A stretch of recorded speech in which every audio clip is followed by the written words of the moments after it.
Halo Sobat Lingkungan, pada kesempatan kali ini saya akan membahas sebuah topik penting yang sangat relevan dengan kondisi di Provinsi Bengkulu, yaitu eksternalitasi.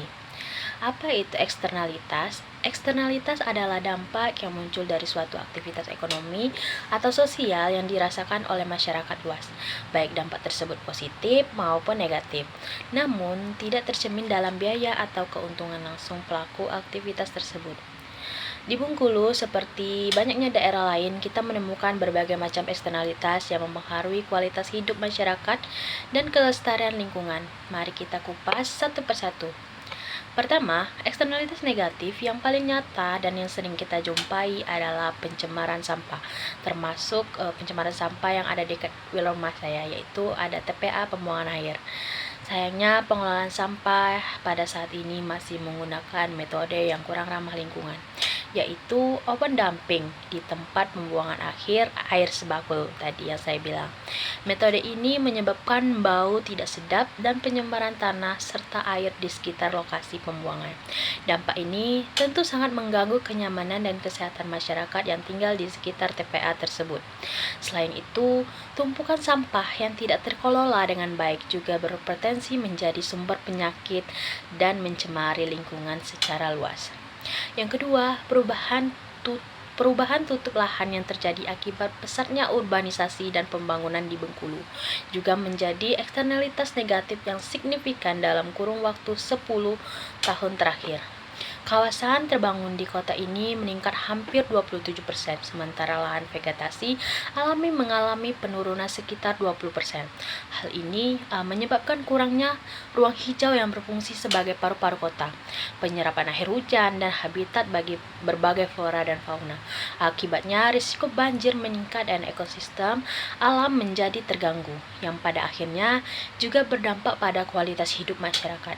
Yang ketiga, aktivitas industri, termasuk industri kecil seperti produksi tahu bulat yang cukup berkembang di Bengkulu, turut memberikan dampak negatif berupa limbah padat dan cair, tidak selalu dikelola secara optimal.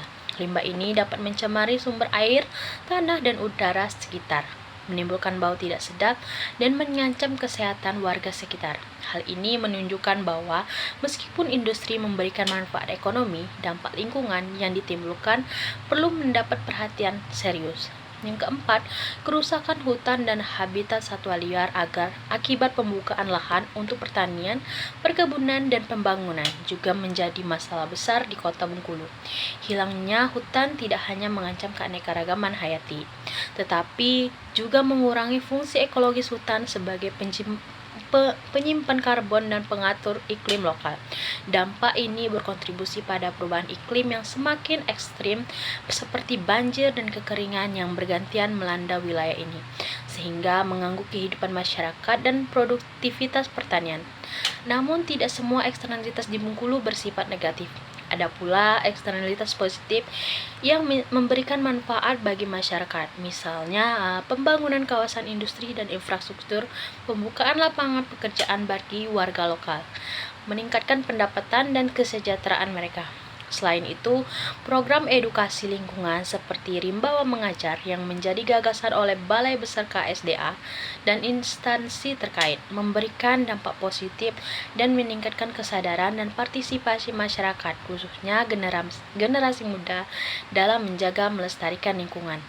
Lalu, apa penyebab utama munculnya eksternalitas ini? Yang pertama, pertumbuhan penduduk dan urbanisasi yang cepat meningkatkan kebutuhan lahan dan produksi sampah.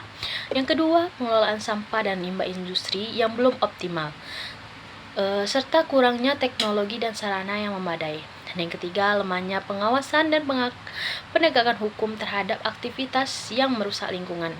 Dan keempat, rendahnya kesadaran dan partisipasi masyarakat dalam pelestarian lingkungan. Dan yang terakhir, kebijakan pembangunan yang belum sepenuhnya mengintegrasi prinsip keberkelanjutan lingkungan.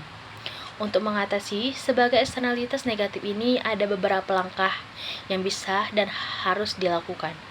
Pertama, meningkatkan pengelolaan sampah secara terpadu dan ramah lingkungan, seperti menerapkan sistem daur ulang, composting, dan sanitary landfill untuk mengurangi dampak pencemaran. Kedua, memperketat pengawasan dan pengendalian tata ruang agar pembangunan tidak merusak kawasan hijau dan ekosistem penting. Dan yang ketiga, mewajibkan industri untuk mengelola limbah sesuai standar lingkungan, melakukan pemantauan secara rutin. Yang keempat, meningkatkan edukasi dan kesadaran masyarakat melalui program lingkungan yang melibatkan berbagai kalangan, termasuk anak sekolah, komunitas lokal, dan yang lainnya. Dan yang kelima, mengembangkan ruang terbuka hijau, melakukan reboisasi untuk memulihkan fungsi ekologis hutan dan menjaga kualitas serta air. Mungkin itu saja yang dapat saya sampaikan. Saya akhiri. Wassalamualaikum warahmatullahi wabarakatuh.